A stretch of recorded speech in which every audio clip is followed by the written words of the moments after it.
Sejam bem-vindos a mais uma videoaula da disciplina Legislação e Ética. Nesta aula, vamos estudar os aspectos gerais do direito societário, como ele se define, quais são as suas principais características, a classificação dos tipos societários, bem como dos direitos, deveres e responsabilidades das figuras intervenientes nas mais variadas sociedades. Eu sou a professora Karina de Melo Jaimo e vou acompanhar vocês nesta aula sobre os aspectos gerais do direito societário. Vamos lá? O direito societário é uma disciplina especializada que se dedica a regulamentar os vários tipos societários e os seus respectivos atos constitutivos, as operações sociais, os deveres e os direitos dos sócios em cada um dos tipos societários e sua regulamentação apontando as vantagens e as desvantagens a serem analisadas diante do segmento de interesse que se pretende explorar a atividade empresarial. Observem aqui que o direito societário é um sub-ramo do direito empresarial que se dedica ao estudo das sociedades em geral e o que é necessário à criação de uma sociedade, o enquadramento legal dessa sociedade e as responsabilidades dos participantes desta sociedade e os direitos advindos desta realização. Vamos falar um pouquinho sobre as noções gerais do direito societário?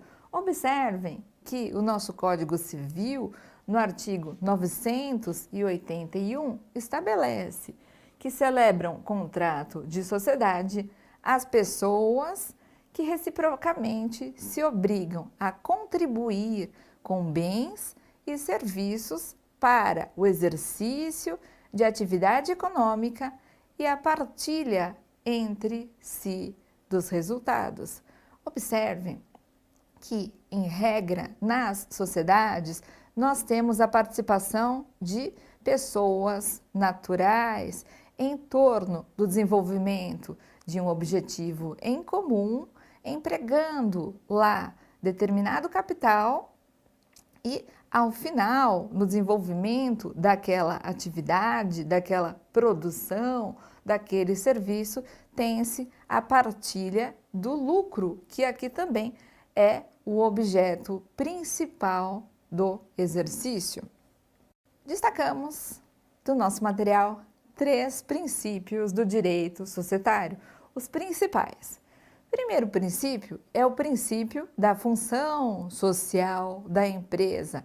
Segundo esse princípio, nós temos que as empresas deverão primar pelo desenvolvimento econômico da sociedade. Elas irão gerar, de um lado, riquezas e, de outro lado, empregos para todos os seres lá no entorno, não é? Além disso, nós temos que as empresas, quando obedecem esse princípio, o princípio da função social da empresa, elas irão necessariamente respeitar todas as normas que determinam o seu exercício, o seu funcionamento e, principalmente, para o seu desenvolvimento, elas irão respeitar o consumidor e o meio ambiente. É a função social da empresa em atenção ao desenvolvimento sustentável do nosso país. Temos ainda o princípio da autonomia da vontade. Como vocês viram, dentro da nossa conceituação do direito societário, nós estamos estudando aqui um direito que é pertencente aos direitos privados e, tal como os demais direitos, nós temos a necessidade de observância da regra principal dos direitos privados, que é o respeito à vontade dos participantes, no caso aqui dos sócios. E por fim, destaquei para vocês o princípio da inerência do risco. Muito interessante esse princípio, porque ele vai tratar da situação de que aos sócios não é dada a oportunidade de se afastar dos prejuízos, de se afastar dos riscos do negócio. Eles assumem aí nesse princípio da inerência dos riscos, o risco como algo que extrapola a sua vontade. Falamos há pouco, não é? Que a vontade dos sócios, empresários, tem que ser respeitada. Mas dentro desse respeito, não é possível estabelecermos aqui um afastamento dos prejuízos, um afastamento dos riscos advindos da sua atividade. Por essa razão, também, nós temos que há a possibilidade do exercício de um poder de direção, um poder de controle por quem assume os riscos naquele exercício de atividade social, societária. Vamos passar agora à análise de algumas características das sociedades empresariais. A primeira característica em destaque é a responsabilidade dos sócios, e nós temos a opção por uma responsabilidade maior ou menor no momento em que os sócios optam por integrarem determinado tipo social. É o enquadramento legal da sociedade que irá definir a gradação de responsabilidade de cada um dos seus participantes. Então, temos aqui a possibilidade de uma variação de responsabilidades a partir do tipo societário. Iremos ver mais à frente alguns tipos e eu vou ilustrar isso daí para vocês. Observem aqui também que nós temos um destaque para o regime de constituição e de dissolução das sociedades. Duas são as possibilidades nesse regime, né? A primeira possibilidade é que se tenha a criação da sociedade por meio de um contrato, cuja regulamentação se dá pelo Código Civil.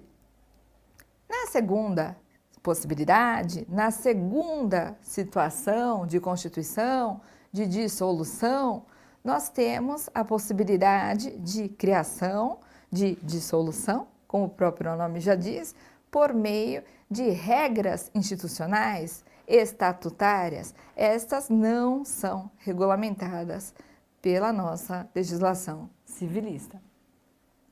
Temos ainda um destaque para as condições de alienação da participação societária. O que eu quis chamar a atenção de vocês aqui é que essas condições de tornar alheia a participação de sócios, a participação societária, vai definir em cada tipo social se nós estamos diante de uma sociedade que é de pessoas ou se é uma sociedade de capital. Temos aqui também uma classificação dentro do nosso ordenamento jurídico no que diz respeito à nacionalidade das sociedades. Podemos ter sociedades nacionais e também sociedades estrangeiras. E por fim, para encerrarmos tais características, as sociedades não precisam necessariamente ter uma personalidade jurídica, né? Nós temos a possibilidade de sociedades não personificadas. Vamos falar um pouquinho dos tipos de sociedade empresarial? Em destaque, nós temos a sociedade simples, a sociedade limitada e a sociedade em conta de participação. Na sociedade simples, nós temos necessariamente o exercício de uma atividade que não contempla os requisitos da teoria da empresa. Nós não temos o exercente aí de uma atividade dentro de uma sociedade simples como um empresário, ok? Então, nós temos todo o seu regramento dentro do Código Civil. E eu não vou tratar essa sociedade como uma empresa.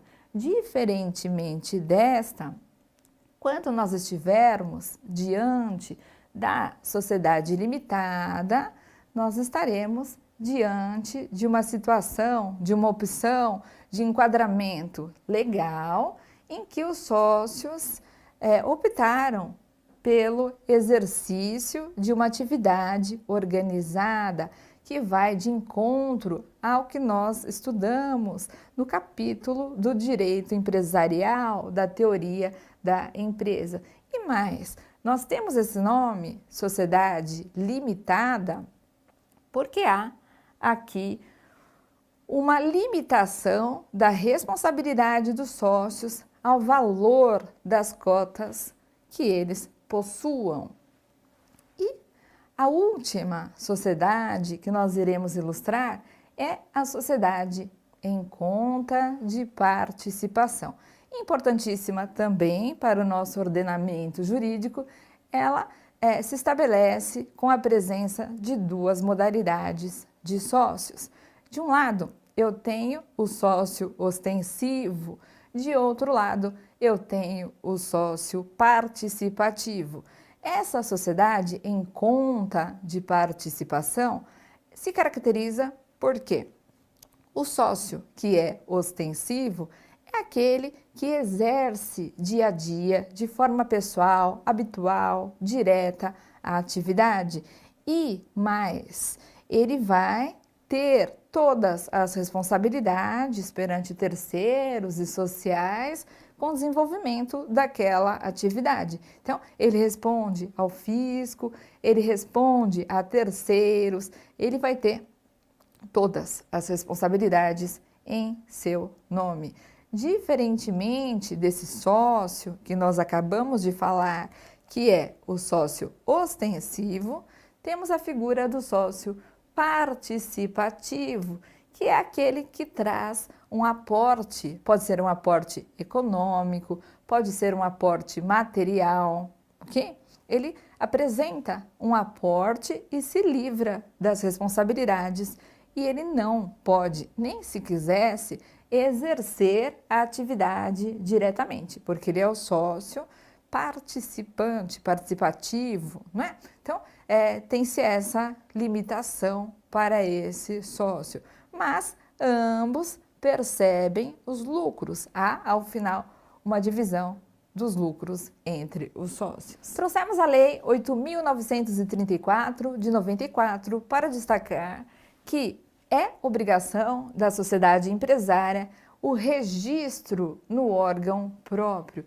Temos também o Código Civil estabelecendo as obrigações gerais de que o empresário, sócio, tem que realizar todos os balanços, toda a escrituração e registros nos livros obrigatórios e deve lançar de uma forma clara, de uma forma precisa, indubitável, toda e qualquer operação, ou seja, em outras palavras, o Código Civil vem estabelecer ao sócio, às empresas, às sociedades empresárias, o dever de documentar o passo a passo da realização da sua atividade. Observem aqui os livros contábeis mercantis, que são obrigatórios: diário ou balancetes diários e balanços, registro de duplicatas, se houver vendas com prazo superior a 30 dias,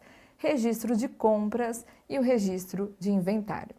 Veja comigo agora um vídeo do Superior Tribunal de Justiça, em que nós temos uma empresa que pratica concorrência desleal contra a própria sociedade. Vamos lá? O Superior Tribunal de Justiça manteve a exclusão do sócio majoritário de uma empresa que praticou concorrência desleal contra a própria sociedade. Na ação, os autores alegaram que o sócio majoritário também era administrador de outra empresa no ramo imobiliário, o que caracterizaria concorrência desleal contra o grupo empresário. O Tribunal de Justiça de Minas Gerais aceitou o pedido dos sócios minoritários e determinou a exclusão do cotista da sociedade. O sócio majoritário recorreu ao STJ, alegando que a Justiça deveria levar em conta o artigo 1085 do Código Civil, que exige a iniciativa dos sócios detentores do capital social. O relator do recurso, ministro Vilas Boas Cueva, destacou, com base na legislação e na doutrina, que há a possibilidade dos sócios minoritários também tomarem a iniciativa de exclusão do sócio majoritário que pratique falta grave no cumprimento das obrigações, desde que devidamente comprovada a falha do cotista. Nesses casos, a exclusão só pode ser realizada pela via judicial. Chegamos ao final de mais uma videoaula sobre os aspectos gerais do direito societário. Não deixe de acessar o nosso Saiba Mais na plataforma. Muito obrigada, até a próxima. Tchau, tchau.